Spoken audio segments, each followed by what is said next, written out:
Hello दोस्तों, आइए चलते हैं बिहार सुबह की ताज़ा खबरों की ओर। लेकिन उससे पहले अगर आपने अभी तक इस चैनल को सब्सक्राइब नहीं किया तो कर ले, जिससे कि आपको बिहार सुबह की ताज़ा खबर रोजाना मिलती रहे। पहली और बड़ी खबर, बेतिया के वाल्मीकि नगर के पूर्व सांसद एवं वर्तमान में राज्यसभा सांसद सतीश चंद्र दुबे का एक वीडियो जमकर वायरल हो रहा, जहां पर राज्यसभा सांसद सतीश चंद्र दुबे लाठीबाजी करते नजर आ रहे।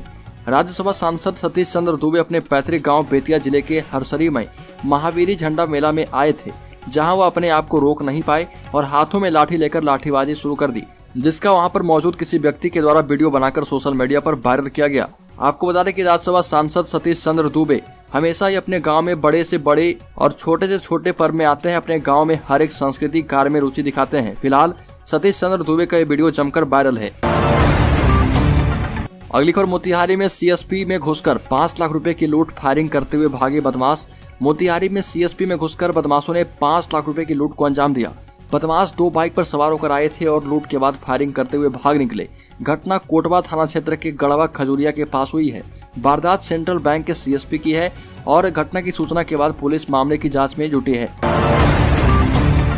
अगली खबर, छपरा में शराब से मौत के बाद पुलिस हुई अलर्ट। मशरक में छापेमारी कर 500 लीटर देसी शराब किया गया नष्ट। जिले के विभिन्न क्षेत्रों में लगातार चलेगा सर्च ऑपरेशन। छपरा में जहरीली शराब के सेवन से मौत के बाद पुलिस प्रशासन सजग दिख रहा। जिले के अलग अलग क्षेत्रों में लगातार छापेमारी चल रही है। मशरक थाना पुलिस और एसटीएफ टीम ने अवैध शराब के खिलाफ चलाए जा रहे अभियान के तहत मशरक थाना क्षेत्र के बड़ी मुसहरी टोली गांव में भारी संख्या में पुलिस बल के साथ छापेमारी की। इस दौरान तकरीबन 500 लीटर जावा महुआ और शराब बनाने के उपकरणों को नष्ट किया गया। अगली खबर, रोहतास में 200 भूमिहीनों को मिलेगी जमीन। रोहतास जिला मुख्यालय के समाहरणालय में डीएम की अध्यक्षता में बैठकों का आयोजन किया गया। इस क्रम में संवाद कक्ष में राजस्व संबंधी कार्यों की समीक्षात्मक बैठक की गई, जिसमें डीएम ने ये फैसला किया कि जिले में 200 भूमिहीन लोगों को आगामी 15 अगस्त के दिन आजादी के अमृत महोत्सव के अवसर पर भूमि की बंदोबस्ती की जाएगी। यह भी कहा कि इस संबंध में सभी आवश्यक कार्रवाइयां पूरी कर ली गई है और रोहतास के 200 भूमिहीनों को इस दिन जमीन दी जाएगी। अगली खबर, राजद के 8 नए प्रवक्ताओं में 3 यादव 2 ब्राह्मण। मृत्युंजय तिवारी को हटाकर ऋषि मिश्रा को प्रवक्ता बनाया गया। अति पिछड़ी जाति से कोई प्रवक्ता नहीं। राष्ट्रीय जनता दल ने कुछ दिन पहले तेज हुई राजनीतिक गतिविधियों के बीच अपने प्रवक्ताओं के पैनल को रद्द कर दिया था। अब राजद पार्टी ने 8 प्रवक्ताओं की सूची जारी की है। राजद के प्रदेश अध्यक्ष जगदानंद सिंह कार्यालय नहीं आए थे। राजद के संगठन कार्यालय प्रभारी राजेश यादव ने प्रवक्ताओं की नई सूची जारी की। इसमें 8 प्रवक्ताओं के नाम हैं। जारी की गई सूची में भाई ब्रिंद्र जो कि विधायक हैं, शक्ति सिंह यादव पूर्व विधायक, मोहम्मद एजाज हरदम, इज्जिया यादव पूर्व विधायक, रितु जायसवाल, ऋषि मिश्रा पूर्व विधायक, चितरंजन गगन, सतीश कुमार दास मौजूदा विधायक। इन्हीं सभी नामों को प्रवक्ताओं में शामिल किया गया है। अगली खबर, भाकपा माले ने बिहार में गठित नई गठबंधन सरकार में शामिल नहीं होने और बाहर से सरकार का समर्थन करने की घोषणा की है। राज्य कार्य समिति की बैठक में लिए गए फैसले की जानकारी देते हुए पार्टी के महासचिव दीपंकर भट्टाचार्य और राज्य सचिव कुणाल ने पत्रकार सम्मेलन में इसकी घोषणा की। दीपंकर ने भाजपा पर जोरदार हमला बोलते हुए कहा कि भाजपा को बिहार में जबरदस्त झटका लगा है। महाराष्ट्र का बदला बिहार में लिया गया है। यह राष्ट्रीय राजनीति के लिए एक मॉडल बनेगा। संविधान एवं लोकतंत्र पर हमले के खिलाफ संघर्षशील ताकतों के लिए नई उम्मीद पैदा हुए हैं। नई सरकार से उम्मीद करते हैं कि जनता की आकांक्षाओं और महंगाई पर विशेष ध्यान देगी। अगली खबर, नीतीश कुमार नहीं बनेंगे प्रधानमंत्री पद के उम्मीदवार। ललन सिंह ने बता दिया पार्टी का असली प्राण। भारतीय जनता पार्टी की अगुवाई वाली एनडीए से अलग होने के बाद जनता दल यूनाइटेड के नेता खूब मुखर होकर बोल रहे। खुद बिहार के मुख्यमंत्री नीतीश कुमार ये साफ कर चुके हैं कि वो 2024 के लोकसभा चुनाव में भाजपा का रास्ता रोकने के लिए हर कोशिश करेंगे, लेकिन वो चेहरा नहीं होंगे। नीतीश कुमार ने कहा था कि उन्हें देश भर से इसके लिए फोन आ रहे हैं, लेकिन उनकी पार्टी के राष्ट्रीय अध्यक्ष ललन सिंह ने कहा कि नीतीश कुमार प्रधानमंत्री पद के उम्मीदवार नहीं बनेंगे। ललन सिंह ने कहा कि नीतीश कुमार प्रधानमंत्री पद के लिए पूरी तरह से योग्य हैं, लेकिन वो खुद प्रधानमंत्री पद के लिए दावेदार नहीं बनेंगे। ललन सिंह ने कहा कि बीजेपी को दूर करने के लिए विपक्ष को एकजुट होना होगा। सभी को अपनी महत्वाकांक्षा को किनारे रहकर यह लड़ाई लड़नी होगी। ललन सिंह ने संकेत किया है कि नीतीश कुमार का जोर विपक्ष को एकजुट करने पर होगा और वो इसी पर काम करेंगे। अगली खबर, बिहार में भाजपा को एक और झटका देने की तैयारी में है जदयू। पशुपति पारस की रालोसपा को कर लिया जाएगा शामिल। बिहार की राजनीति का मिजाज एक बार फिर से गर्म है। आपको बता दें कि सुबह से चर्चा है कि नीतीश कुमार की party Janata Dal United Bharatiya Janata party को एक और बड़ा झटका देने वाली है। ये झटका यूं तो सीधे तौर पर भाजपा को नहीं बल्कि उनके सहयोगी दल राष्ट्रीय लोक जनशक्ति पार्टी को लगने का दावा किया जा रहा, लेकिन अगर यह बात सही साबित होती है तो लोकसभा में एनडीए की ताकत और भी कमजोर होगी। बिहार के राजनीतिक गलियारे में इस बात की चर्चा तेज है कि क्या केंद्रीय मंत्री पशुपति पारस की अगुवाई वाली रालोसपा टूटने वाली है। हालांकि रालोसपा ने इस बात से पूरी तरह से इनकार किया है, वहीं जदयू की ओर से भी ऐसा कोई बयान सामने नहीं आ रहा। अगली खबर, बिहार के स्कूलों में 15 अगस्त के सांस्कृतिक कार्यक्रमों पर लगी रोक। कोविड संक्रमण को लेकर सरकार ने लिया फैसला।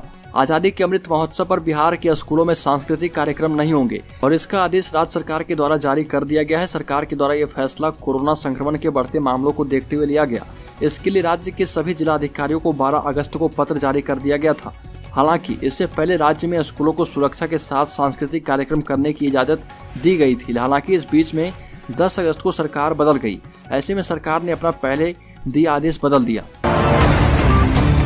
अगली खबर, पुरानी लाठी निकलने लगी है, रहिए सतर्क। पूर्व मंत्री शाहनवाज हुसैन का राजद पर बड़ा हमला। आपको बता दें कि बिहार में सियासी उथल पुथल के बाद उलटफेर हुआ और कल तक सत्ता में बैठी भाजपा अब विपक्षी दल बन गई है। जदयू ने एनडीए से खुद को किनारे करते हुए महागठबंधन के साथ मिलकर सरकार बनाई तो भाजपा की फौज विरोध प्रदर्शन करने मैदान में उतर गई है। बीजेपी ने अलग अलग जगहों पर प्रदेश में धरना दिया और भागलपुर में धरना कार्यक्रम में शामिल हुए शाहनवाज हुसैन नई सरकार पर जमकर बरसे और जंगल राज पर निशाना साधा। राज्य में जदयू व राजद के साथ मिलकर सरकार गठन के विरोध में धरना प्रदर्शन का आयोजन भागलपुर में हुआ। इस कार्यक्रम में बिहार के पूर्व उद्योग मंत्री शाहनवाज हुसैन भी शामिल हुए। अपने संबोधन में पूर्व मंत्री शाहनवाज हुसैन ने कहा कि नीतीश कुमार ने राजद के जंगल राज के खात्मे के लिए पार्टी बनाई थी, इसलिए उन्हें बताना चाहिए कि राजद वाले तब ठीक थे, ये अब ठीक है। उन्होंने कहा कि पुरानी लाठी निकलने लगी है, इसलिए सभी को सचेत हो जाना चाहिए। अगली खबर, पटना दरभंगा जैसे शहर में ई रिक्शा वाले को कहीं पर भी कोई भी टैक्स नहीं लिया जाता है। बिहार सरकार के द्वारा ई रिक्शा से किसी भी प्रकार के कोई भी टैक्स लेने का कोई भी नियम और कोई भी कानून नहीं बनाया गया। बेगूसराय में ई रिक्शा वालों से 1-1 किलोमीटर पर 15 रुपये वसूला जा रहा। यह सरासर अन्याय है। इसके दोषी यहाँ के नगर निगम के प्रशासन और मेयर हैं। यह आरोप धरना के दौरान पूर्व एमएलसी सह जदयू नेता राम बदन राय ने लगाया और आगे कहा कि इस प्रकार की हरकत यह स्पष्ट करता है कि बेगूसराय को गुंडों के हवाले कर दिया गया है। उन्होंने बड़ा आरोप लगाते हुए कहा कि यहाँ पर भाजपा के एमपी एमएलए और मेयर हैं जो लगातार गड़बड़ी कर रहे। ये भी कहा कि बेगूसराय में गरीब रिक्शा चालकों से गुंडा टैक्स की लगातार वसूली की जा रही। नगर निगम के द्वारा ऐसा कोई प्रावधान नहीं किया गया है जिसमें ई रिक्शा से बैरियर वसूली की जाने की बात कही गई। इसके साथ ही स्थानीय भाजपा नेताओं पर भी जमकर हमला बोला। अगली खबर, जहानाबाद में निकाली गई 1.5 किलोमीटर लंबी तिरंगा यात्रा। जहानाबाद में 1.5 किलोमीटर लंबा तिरंगा यात्रा निकाला गया। आजादी के 75 साल एवं अमृत महोत्सव के अवसर पर इस यात्रा का आयोजन किया गया। इस दौरान सामाजिक संगठन के कार्यकर्ताओं के द्वारा डीएम कार्यालय से गांधी मैदान तक तिरंगा यात्रा निकाला गया। इस यात्रा में राजनीतिक दल से लेकर सामाजिक कार्यकर्ता भी शामिल हुए।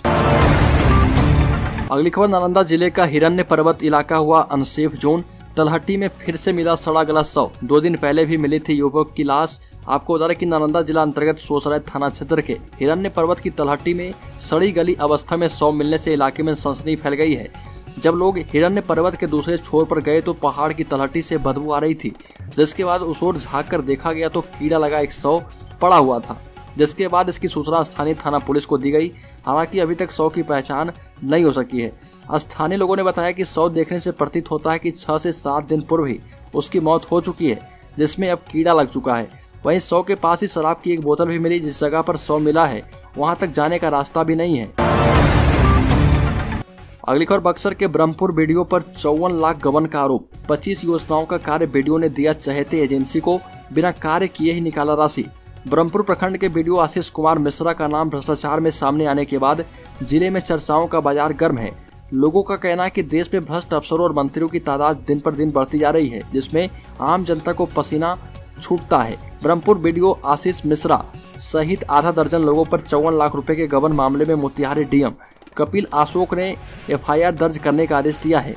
आदापुर प्रखंड में सरकारी योजनाओं के नाम पर 54 लाख रुपए की निकासी तो कर ली गई, लेकिन काम के नाम पर एक ईंट तक नहीं रखी गई। आदापुर के पूर्व प्रमुख लालमुन नेसा तत्कालीन बीडीओ आशीष मिश्रा ने करीब 25 योजनाओं का कार्य एक चहेते बेंडर जानकी इंटरप्राइजेज के सचिन कुमार सिंह को दे दिया, लेकिन किसी भी योजना पर एक ईंट तक नहीं रखी गई।